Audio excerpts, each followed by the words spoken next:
नमस्कार. Ice magic या माझ्या युट्यूब चॅनल मध्ये आपल्या सगळ्यांचं स्वागत आहे.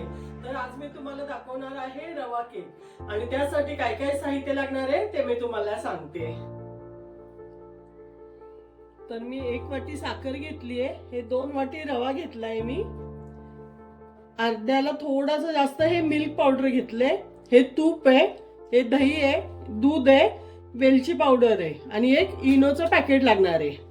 तर पहिलं मी आता हे मिक्सरच्या भांड्यामध्ये आपल्या रवा ओतून घेणार आहे.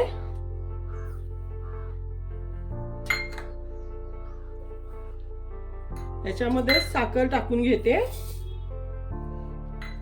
याच्यामध्ये मिल्क पावडर, वेलची पावडर. आता हे थोडं मी मिक्सरला फिरवून घेते. हे थोडं फिरवून घेतलं की नंतर आपल्याला परत हे तिन्ही टाकून परत मिक्सरला फिरवून घ्यायचंय. तर बघा आता हे बारीक करून घेतलं जरा मिक्सरला मी, असं छान बारीक करून घेतले. आता याच्यामध्येच आपण दूध टाकणार आहे, दूध, दही, तूप. हे तूप घेतलंय मी, हे तूप आहे, हे तूप टाकून घेते. पागळवून घेतलंय तूप जरा, तूप टाकून घेते. हे दही टाकून घेते, हे जास्त आंबट दही नाहीये, त्याच्यामुळे आपला केक छान होतो.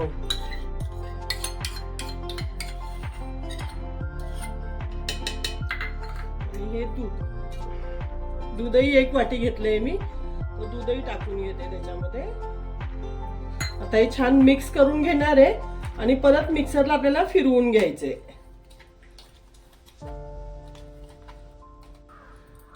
तर बघा आता मस्त आपलं हे मिक्स करून झालंय, रवा वगैरे सगळं बॅटर बघा छान झालंय. आता हे काढून घेणार आहे मी आणि हे थोडं परत 10 मिनिटं ठेवून देणार आहे.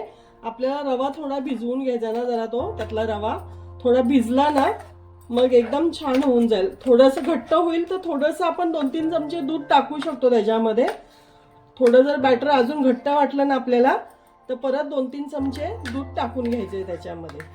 तर आता मी हे झाकून ठेवते. तर बघा आता मी 10 ते 15 मिनिटं ठेवलं होतं रवा.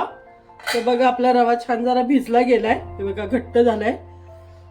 आता याच्यामध्ये आपण थोडंसं मीठ टाकून घेणार आहे मी, 1 चिमूटभर मीठ टाकून घेते. हे बघा 1च चिमूट, जास्त नाही टाकत आहे.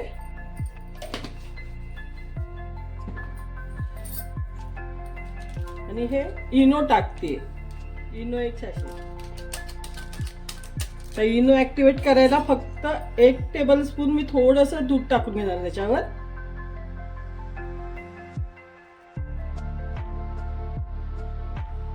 बघा इनो ऍक्टिव्हेट झालं. आता ते मस्त मिक्स करून घेऊया. एकाच साईडला हलवून घ्यायचं, मस्त बॅटर फ्लफी होतं, एकदम हलकं होऊन जाते बॅटर एकदम.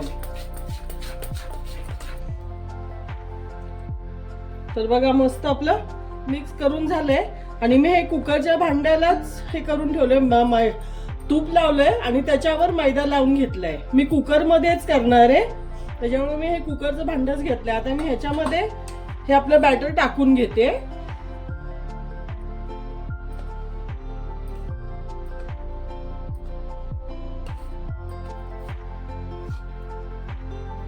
कुकरही बघा आपला मस्त प्रीहीट झालाय. मी मीठ टाकलंय त्याच्यामध्ये खाली आणि गरम करायला ठेवलेलं मी 15 मिनिटं. आता मी त्याच्यामध्ये हे भांड ठेवून देते आणि हे आपल्याला 35 मिनिटं गॅसवर ठेवायचे. आता मी 5 मिनिटं मी फास्ट गॅसवर ठेवते, नंतर बारीक गॅसवर ठेवणार आहे. तर आता हे बंद केलं. आता हे 35 मिनिटांनीच आपण ओपन करायचं.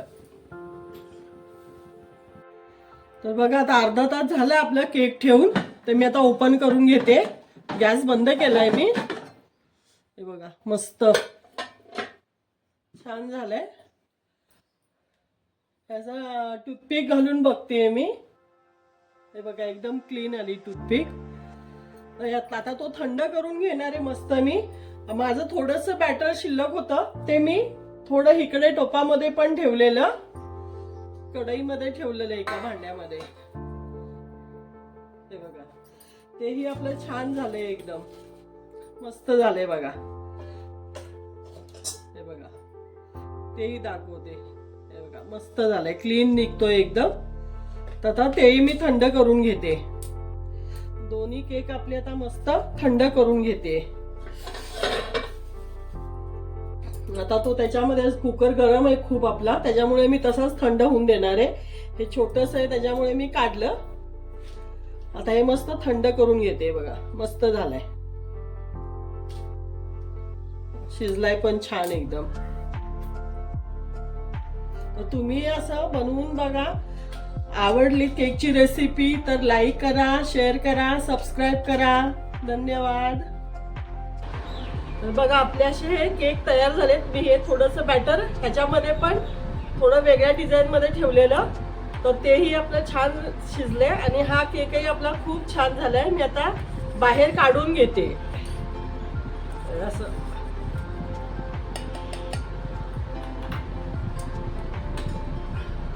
बघा किती मस्त बाहेर आला निघून आणि स्पंजी खूप छान झालंय. दाखवते तुम्हाला. बघा अय्यंगार बेकरी स्टाईल रवा केक आपला तयार झालाय ना. छान एकदम स्पंजी झालाय. हे बघा खूप छान वाटतोय.